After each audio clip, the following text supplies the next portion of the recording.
comparison to that. Wearing this helps me access it more freely.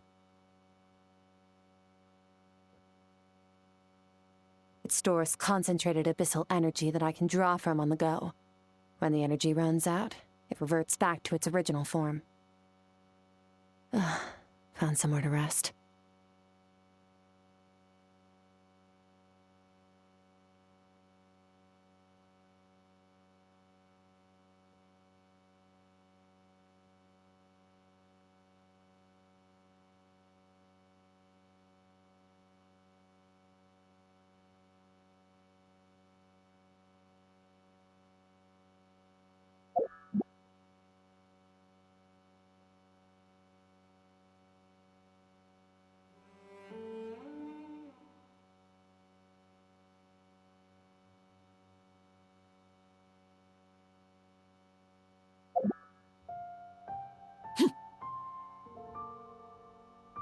Skyward! Scatter!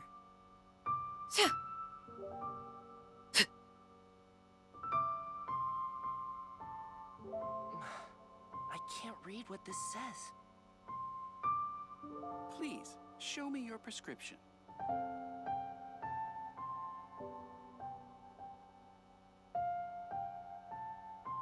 You look much better, traveler. Very true, Changsheng. We haven't had many patients recently, so we have... Awesome!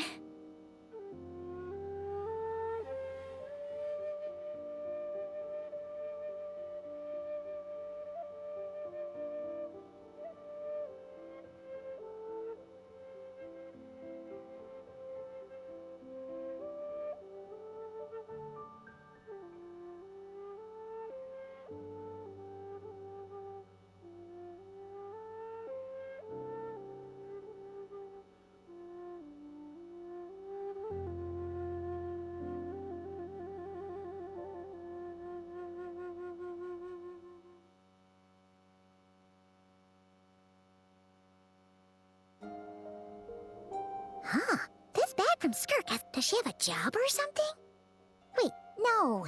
After what we saw at Wamin Restaurant, that seems impossible. Can you imagine? I'll be collecting my paycheck. Oh, sure thing. Wait, who are you? Can't hold a job if you make everyone forget about you. So, what did she do to get all this Mora?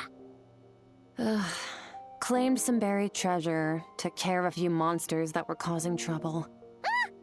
You heard all that? A sonorous voice like yours is hard to miss. I wouldn't be surprised if the sound of it traveled to the nearest... Then, did you by chance happen to hear Paimon's little... You mean when you called me Frosty the Lavender Melon? No, sorry. Paimon totally misspoke just now. She didn't say that at all. It was, Paimon look-alike. Okay, fine. The truth is, Paimon didn't like you all that much at the start. I noticed there was only one bed. Go. Wait, what if... I don't get tired, and I don't need rest. I'm going to practice my sword work. But, your shoulder... Hey, don't just... whatever. Let her tire herself out. Let's get some sleep, Traveler. That comfy bed...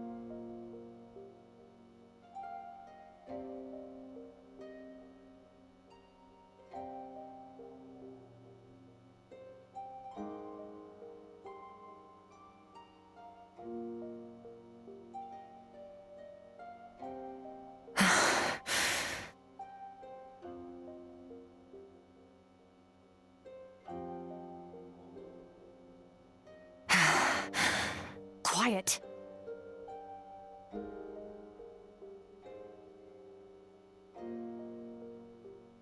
Do you even remember how many of us perished in that fire? How many bodies were left to rot on the scorched earth?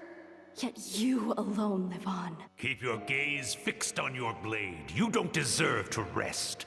Run, Skirk. Run! Only death awaits us here. Keep running, and don't...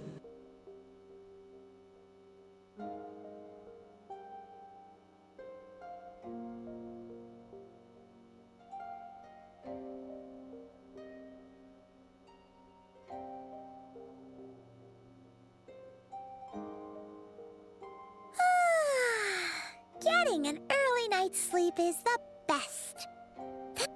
Wait, Skirk? Have you been... About 60%. Maybe 70. Whoa! Paimon thought it would take a... No. Not fast enough. That's 20% less than last time. Same training regimen, same intensity. Nothing felt different. But somehow, no. I think I need to meditate for the next 2 days. Deep introspection should help me find the issue. Ooh, sounds intense.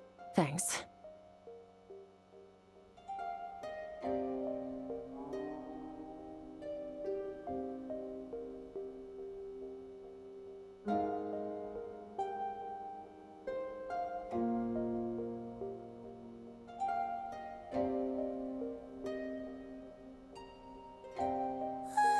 Skirk is still meditating, huh?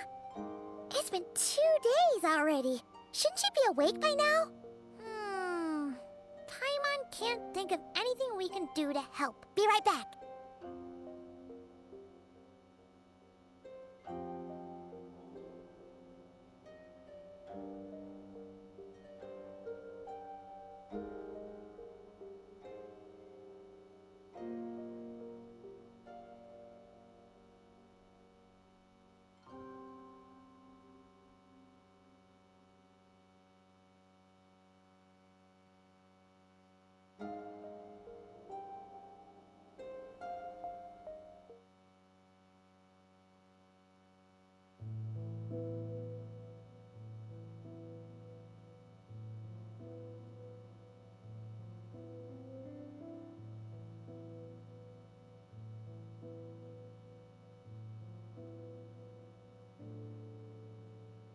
That's right.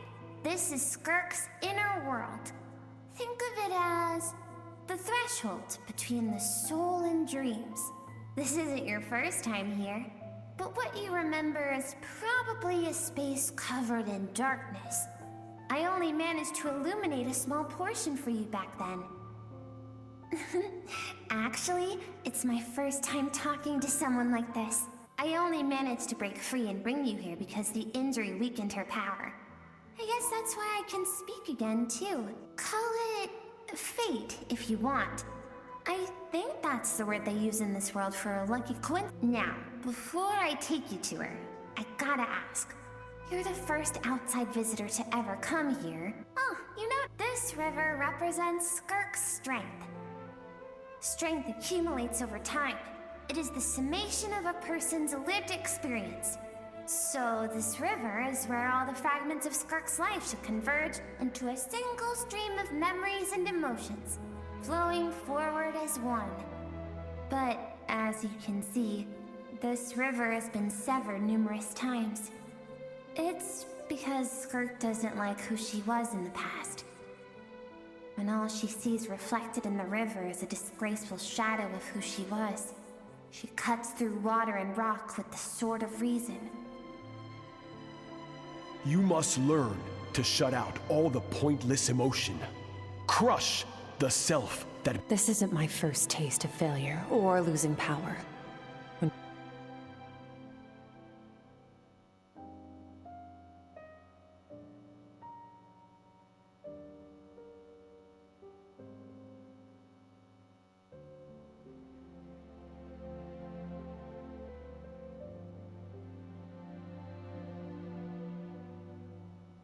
The answer to one mystery invites another. Let's follow the river upstream.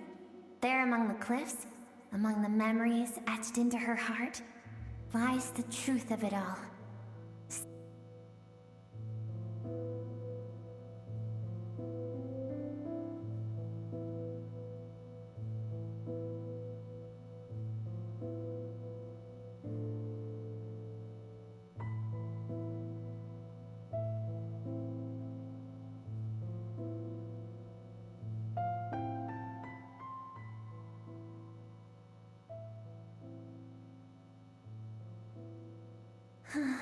I've always thought that, even when falling leaves don't come from the same tree, they can still form bonds of kinship when they meet.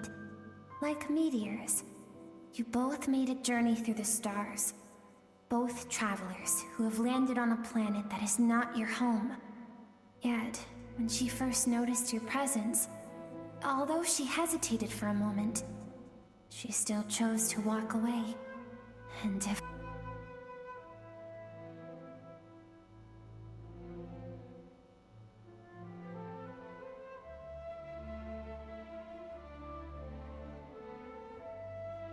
Seems like you've answered your own question. Skirk sees herself as a trespasser in this world. She's made its path. But the reason for that decision stems from events much earlier on in her life. Let's keep going.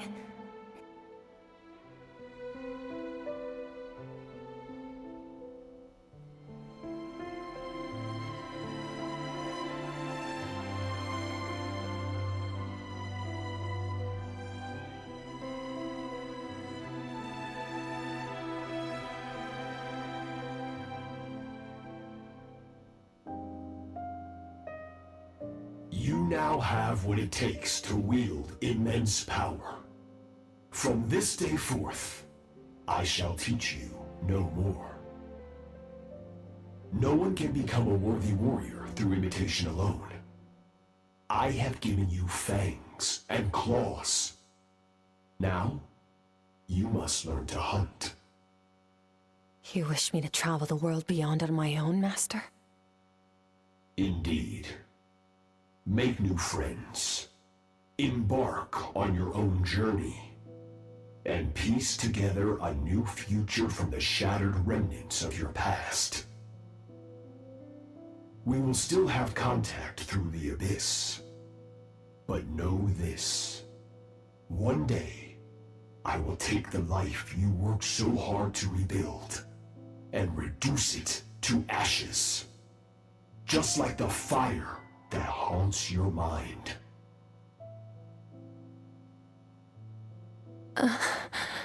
Why do you do that?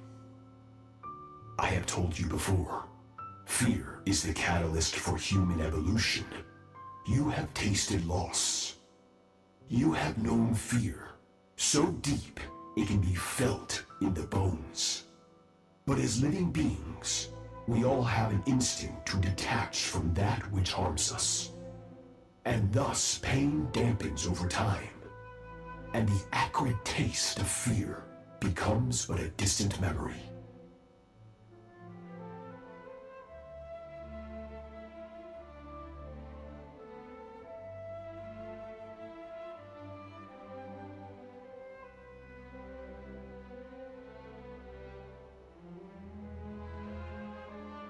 Yet now, I have bestowed upon you the gift of fear eternal.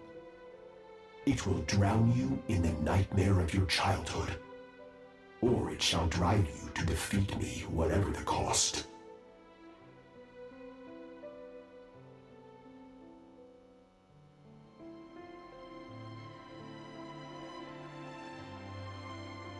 That is what Skirk's master, the foul Sertologi. Of course, as a higher being, physical form is a trivial. He could appear as a beast, a human, or even a monster that defies description.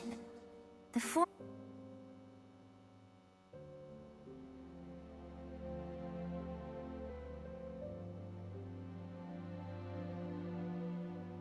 For certain reasons, I need to bridge the power gap between me and my master. As to do that, I need to follow in his footsteps. Walk the path he wants. I'll let you in on a little secret. The real Sertologi is terrifying. The scope of his power is impossible to understand until you experience it firsthand. It is...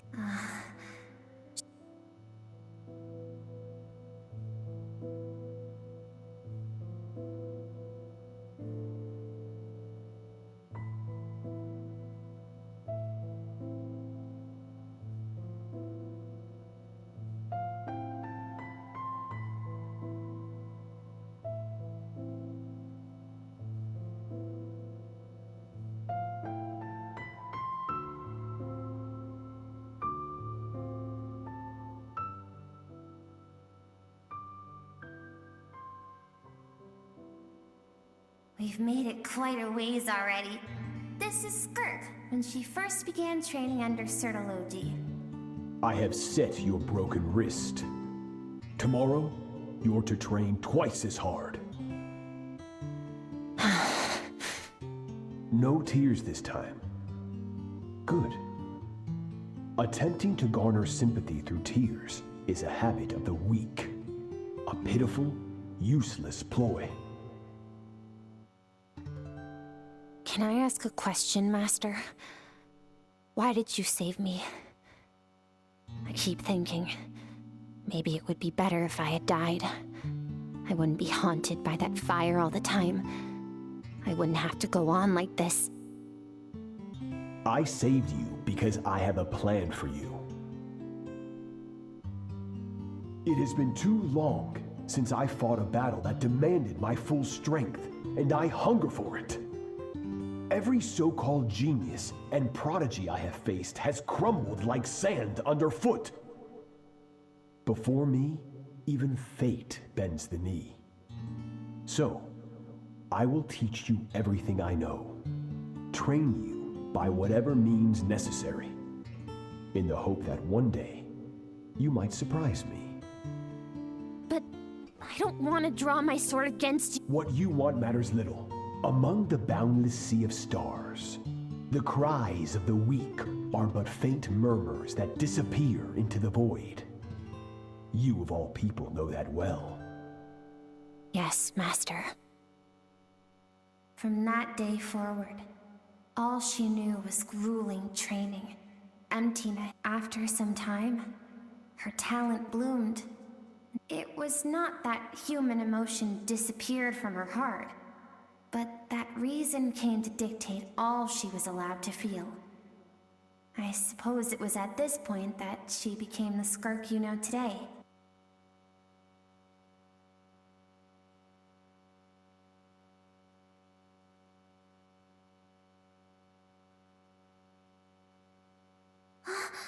We're nearly there. I almost don't want to reach the end. Well, shall we? This is the final stretch.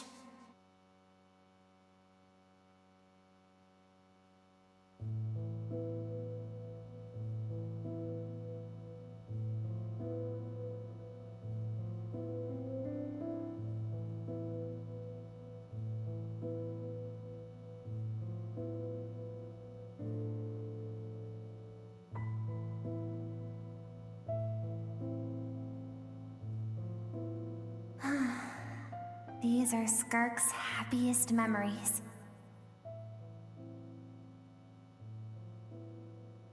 What a simple and carefree time it was.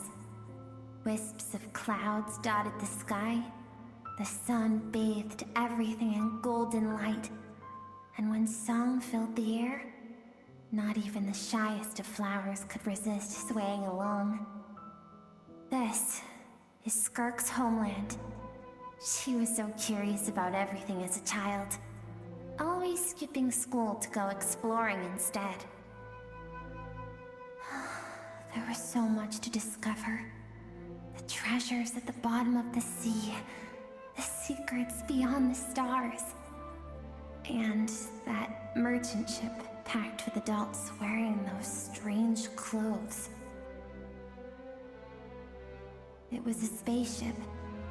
When it arrived, the people that disembarked wore smiles on their faces. Skirk's parents, her relatives, her neighbors, everyone. No one had any idea of what was to come. Several months later, an army of unknown origin arrived without warning and carried out a ruthless campaign to destroy everything and everyone on the planet. Skirk had skipped school that day, like so many times before, so she was not caught in the immediate wave of destruction. But when she came home that day, only fire and ruin awaited her.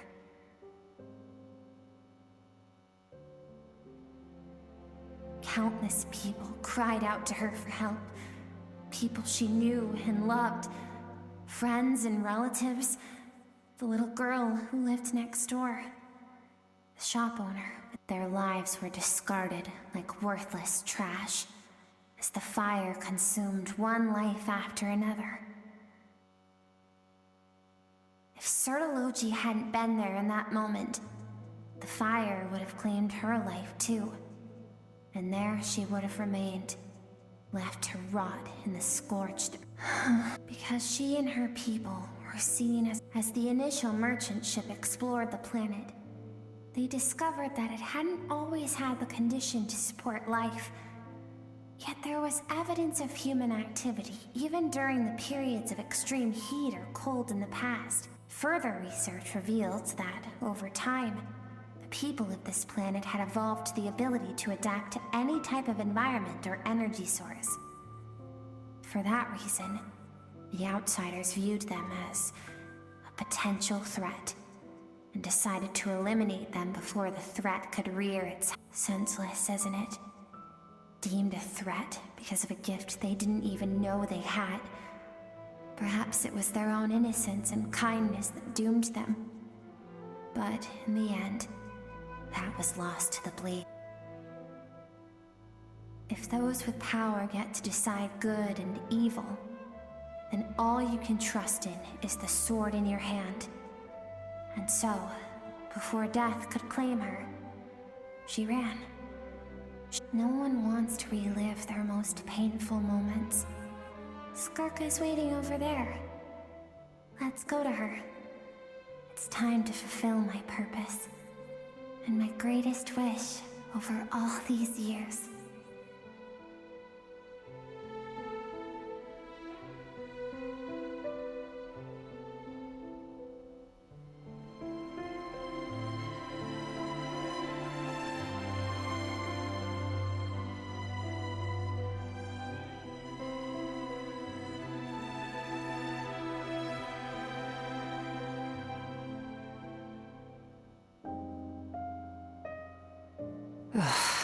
So all this, just so you could bring her here? I have things to say to you. Well, to me.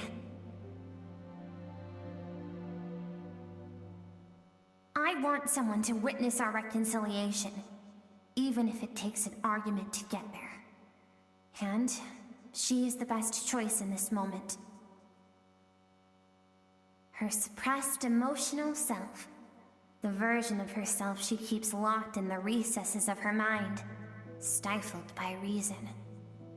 All those rejected impulses, those discarded aspects of your past selves, they are a part of me now. I am who you used to be. Someone you have refused to face for too long. So, I came to face you instead. You're wrong. I've faced you. Your existence makes me weak. Moments of joy and longing are when we are most vulnerable. Don't forget, it was a penchant for goodness over reason that doomed our homeland in the first place. The vastness of the universe renders everything insignificant. Our feelings most of all. Even so, learning from the mistakes of the past doesn't have to mean erasing everything. Strip yourself of your so-called weaknesses, emotions like kindness and empathy, and what makes you any different from the ruthless soldiers who slaughtered our people? The difference is that I'm doing what is right. I allow you to exist, but with limited freedom.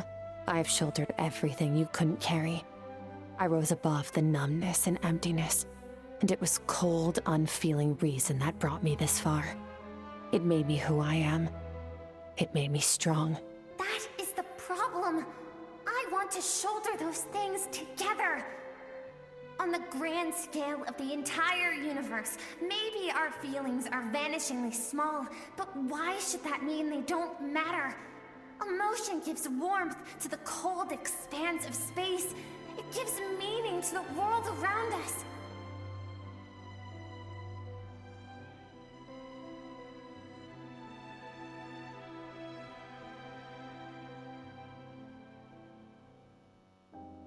Think back to those nights of gazing at the stars, those afternoons of exploring the unknown. Think back, and let them grant you peace. A brief respite from the pressure you put on yourself.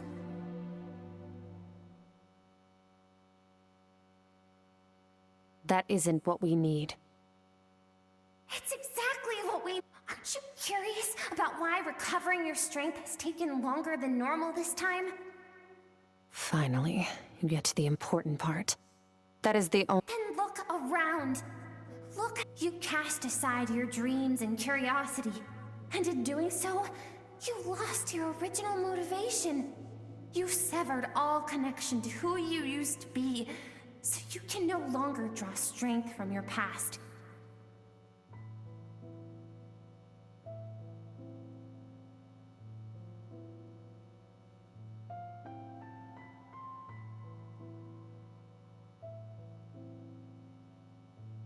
Now, the only things driving you forward are fear and survivor's guilt. But these cannot take you far enough. And so, this river, the source of your strength, grows more polluted by the day. And you think that means I should seek help from a weak little thing like you? Your emotional self isn't weak. The fact that she transcended time and broke free from her constraints to come and face you, that proves it. Thank you for saying that. I knew bringing you here would be the right choice. To be honest, I'm not here to argue with you. This isn't about who's right or wrong. And in fact, I agree that in order to make it through the wake of that tragedy, we had to distance ourselves from the pain through reason over emotion. But what is right at one point in time isn't always right forever. I know you will never forget that fire.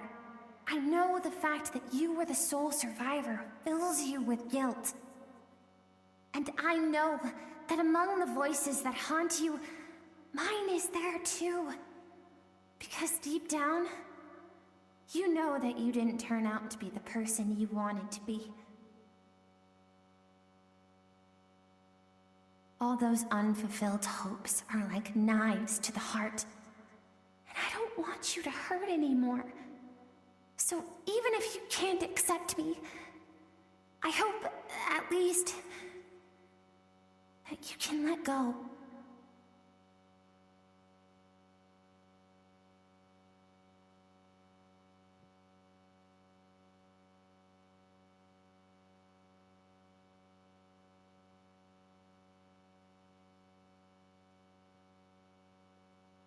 All those unfulfilled hopes are like...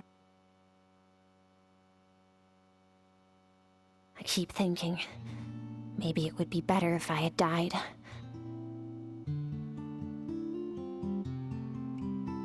Your dad and I, we're not afraid to stare death in the face, but we need you to survive.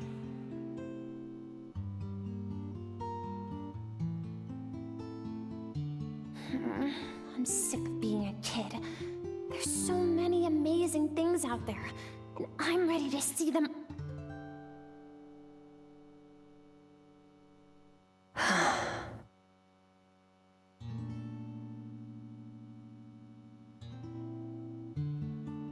I remember. There was a song Mom and Dad always sang when we went out to fetch water. Dancing water. The sand along your path is begging for your song and movement. Will you carry this burden with you on your journey? I am not the dancing water, and you are not the burdensome sand. But if this is your wish, then I will carry you with me until the end.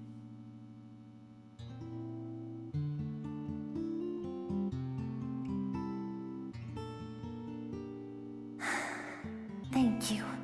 I should be thanking you.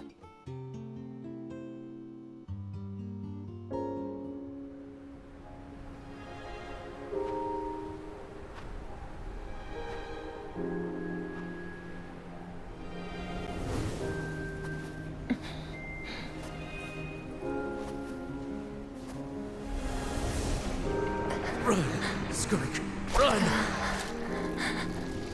Skirk. Leave no one alive! Save me. Heed my words, Skirk. Let fear take root in your soul. Did you survive? Why was it only you? Skirk, did you become a positive light in this world?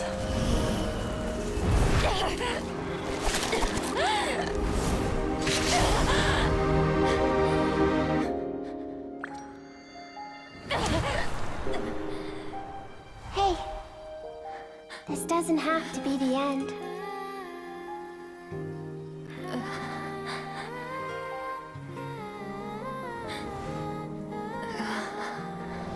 Life is a gift. Don't let darkness claim it.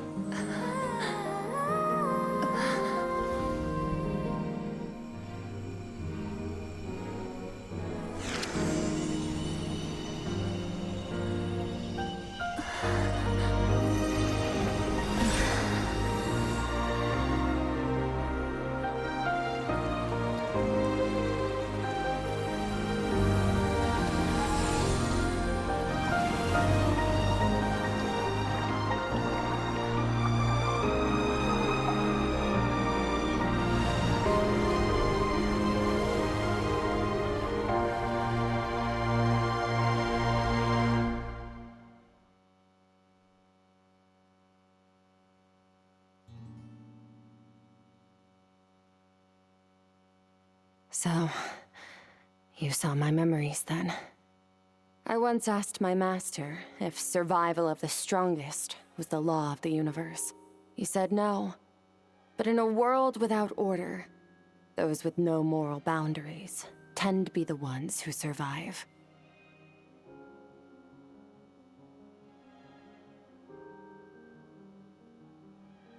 That's why, after hearing his answer, an idea that, one day, I would create a new world order.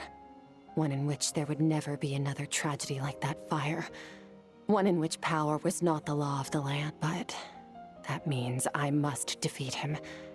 Because my master, Sertologi, is, yes, and not just because of the gap in our abilities, but also because I have no reason to see him as an enemy.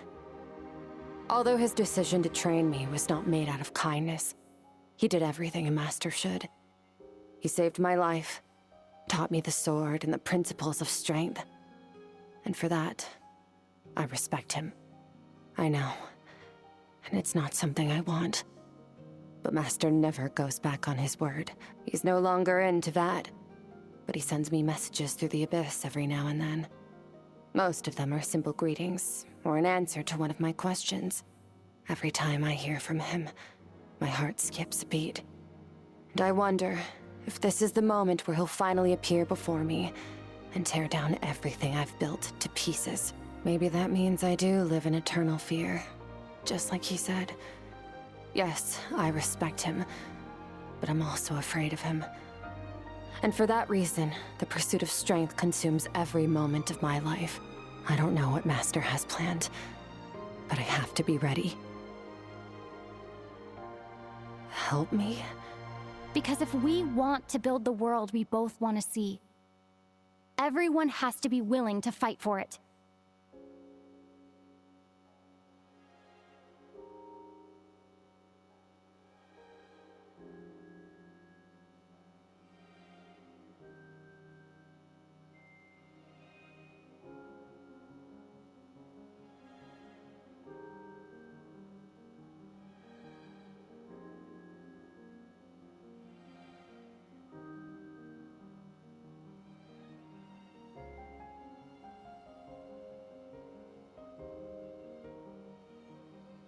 If we all do our part, we can make the entire universe a kinder place.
Honestly, Paimon was gone for like 2 seconds and then she comes back. You're both okay, right? What does it look like?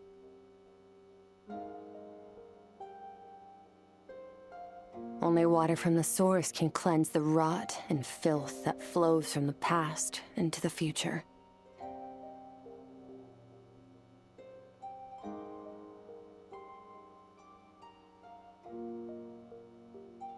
I taught you to incorporate the experiences from your journey into how you fight. I suppose what happened today will become an inseparable part of who I am.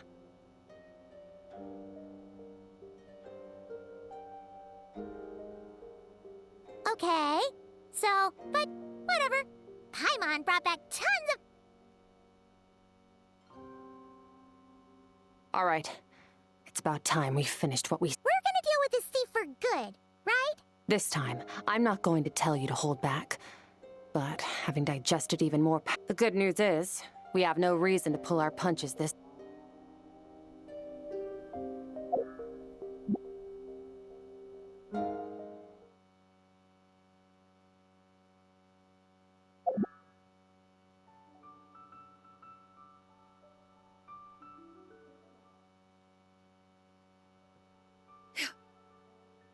Yeah! Scatter!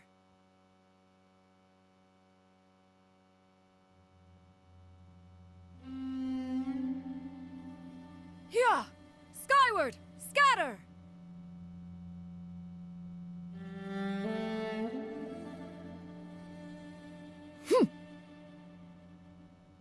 Yeah! Yeah!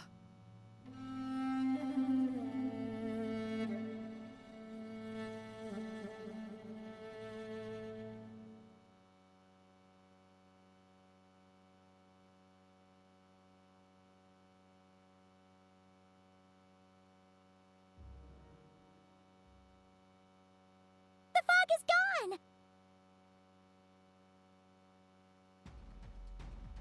Wait, isn't that the form the all-devouring narwhal changed into? How come he knows that, too? Really? So, you're telling Paimon that... It's a subconscious instinct. Any intelligent being who longs for his level of strength is bound to mimic his appearance. It's a natural response after encountering... To them, he represents ultimate power. We know the person before us has encountered Master. Okay. Oh, the closer Paimon looks, the more intimidating it gets. Nervalette isn't here this time, so it's up to us. He won't have the nerve to steal again after we're done.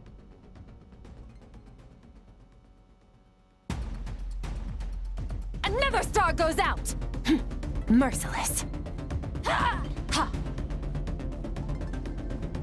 Haven't forgotten your training, I hope.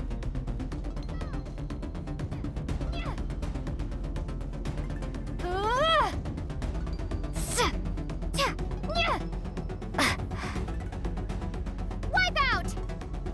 Merciless. Into the void.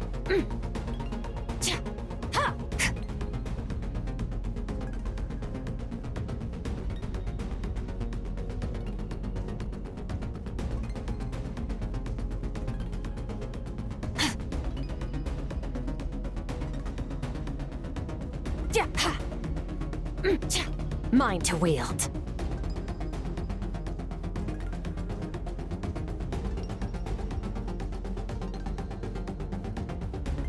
Water jet! Extinguished. Ja. Ha ha. Ja.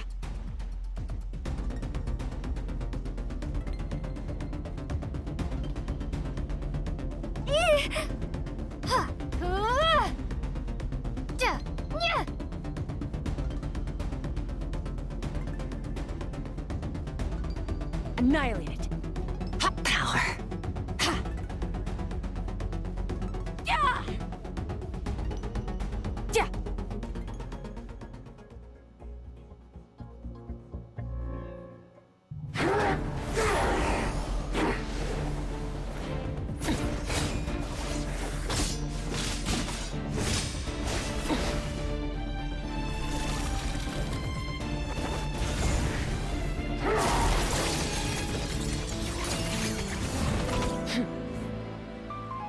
enough of my power?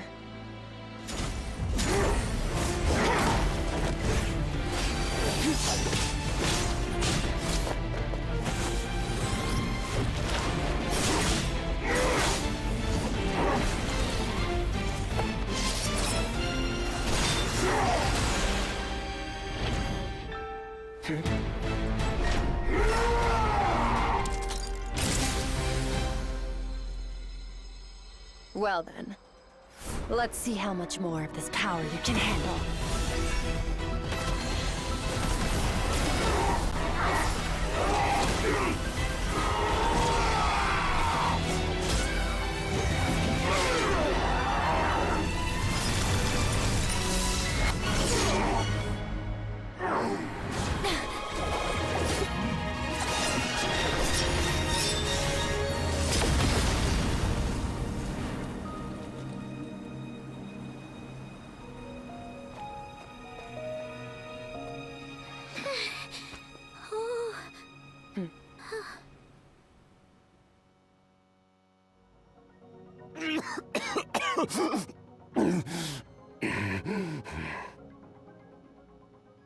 Well, have you come to your senses?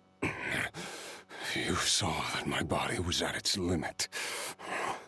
So, you deliberately channeled your such power. Skirk. Sir. How long has it been?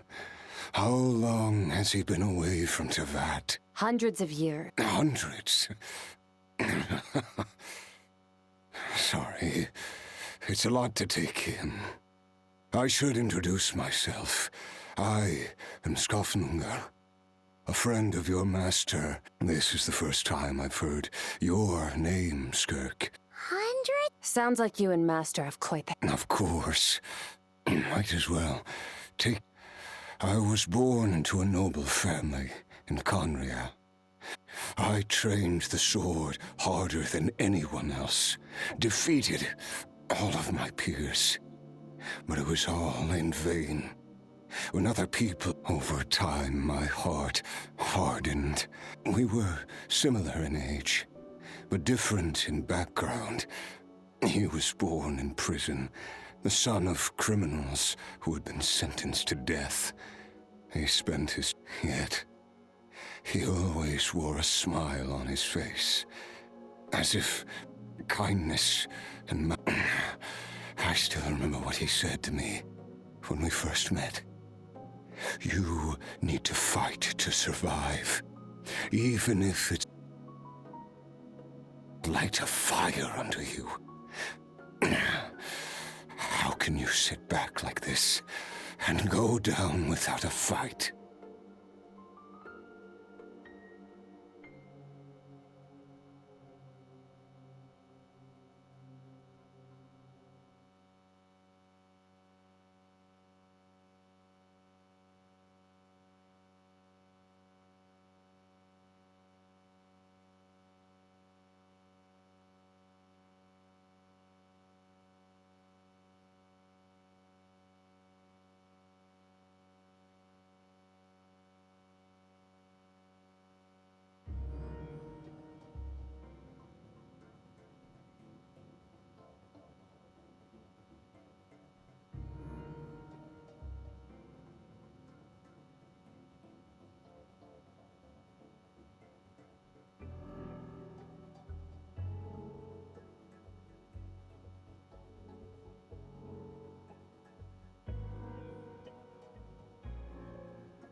That does sound like something he would say.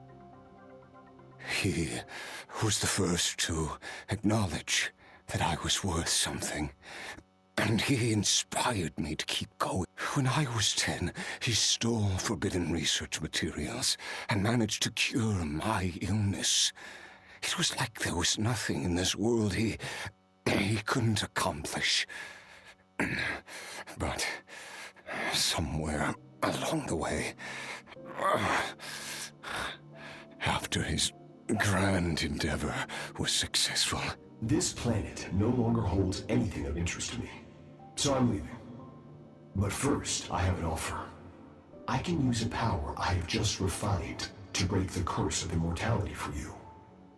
Your death was once what we worked so hard to prevent. But the immortality you now face is a different kind of pain altogether.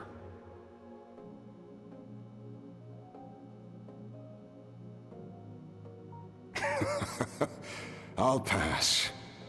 Immortality doesn't sound so bad to me. Since I can't die, it means I have an infinite amount of time to get stronger.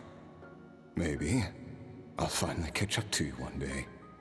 And we can spar like we used to. Are you sure? I cannot say when I will return. Your body, or rather, your soul, might not be able to withstand this curse. All I can do is try. After all, a wise man once told me, people need to fight. Wise indeed. Nevertheless, if you grow weary of the pain of immortality, and wish to experience a good sparring match before you wither away, seek out my disciple. Disciple? Nor I. But Vedifenir said I was destined to find a disciple out there in the universe, and bring her to Tibet. You know as well as I, Vedifenir's prophecies are never wrong. Well... All Vedifenir said was that one day, the stars shall bow in her honor. Sounds pretty impressive. Of course. Only the most outstanding people would have the right to become my disciple. Still self-assured as hell. I'll be leaving then. Oh, and if you are serious about getting stronger, I left you a little gift in the primordial sea. As I've said before, walk whatever path you want. Freedom means even the wicked get to make their own choices.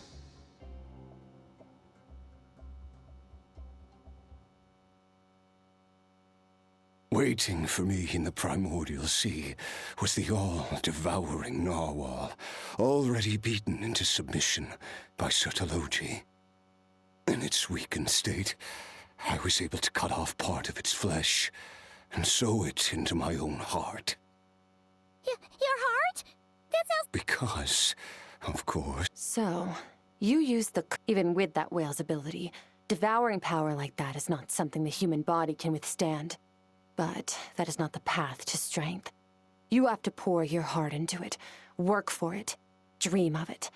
Instead, you stole something that didn't belong to you, and it backfired.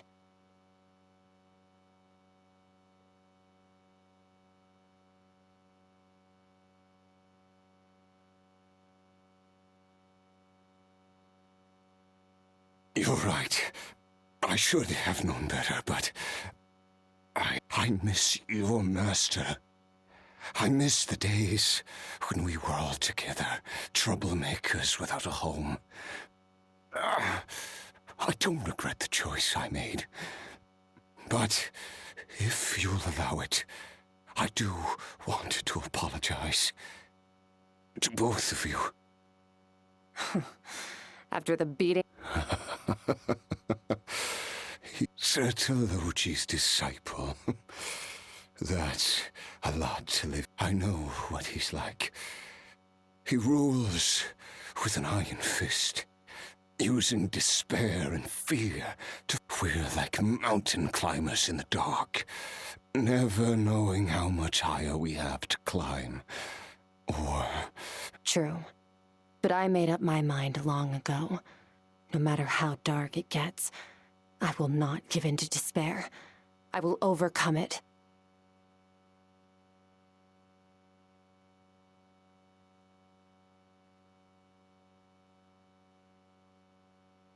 Besides, after hearing your story, I suspect what Master really wants is not a battle that demands his full strength, but rather a defeat without regrets.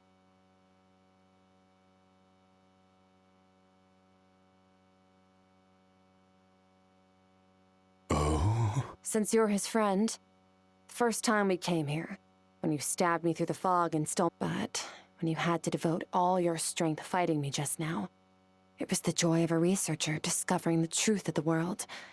The joy of an artist uncovering a temple of wonders. Interesting. I'm certain I didn't express those. You're right. That battle brought me an unbridled sense of joy. And my defeat... Exactly. One where his opponent forces him to use all his strength.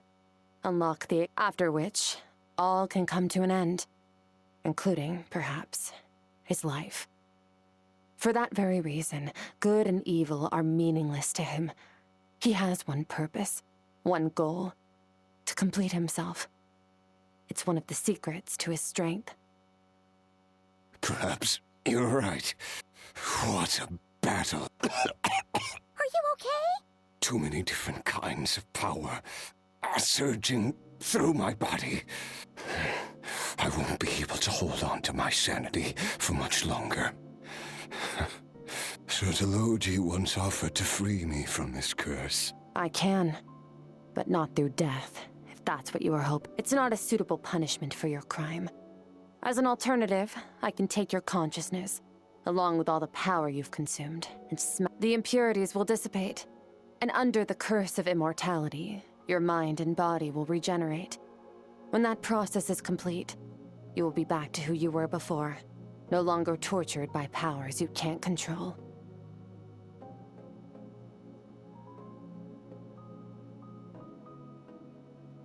But it will be a time-consuming and painful process. The decision is yours to make. I accept. And who knows? Perhaps I'll wake up in time to witness your great battle with Sertologi. I have faith if we are climbers in the dark. It appears the dawn has finally broken for me. But your ascent continues.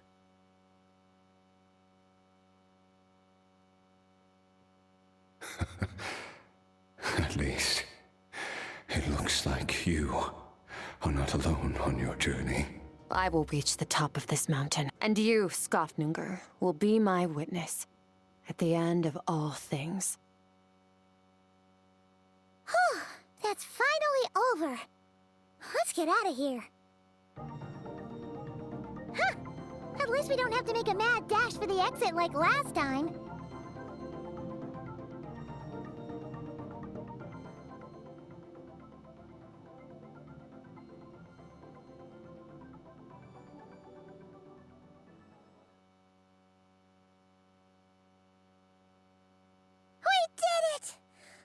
Once again, we've proved there's nothing we can't overcome. Wow, you sound even more... Today sure went by fast. It's night already. Oh wait, that reminds Paimon. The stars you mentioned, the ones that died out, are they back now? Yes. The power Skofnungur stole has been returned. So, the stars have regained their light. Great! Huh. It's crazy that you even noticed their light was gone. There are so many stars in the sky. If a few disappeared, Paimon definitely wouldn't be able to tell. I suppose it's because I have gazed upon this sky for centuries. The false stars, hanging in the meticulously planned sky, glittering with rotten light. It's not real. And yet, it is for that very reason that I can look upon it and enjoy the momentary peace it brings. Even the most beautiful of bubbles has to burst. We will return to the real universe one day, Whether of our own volition or not, time marches ever forward. Even the innocent and naive will taste life's bitterness. Yet through hardship, we grow until we learn to seize the sands of time for ourselves and uncover our true strength. Though we gaze upon a false sky, its vastness and majesty is palpable. One can only wonder, what is it going to take for kindness to reign supreme in the vast expanse of the universe? Ugh. This is all going over Paimon's head ever since we met.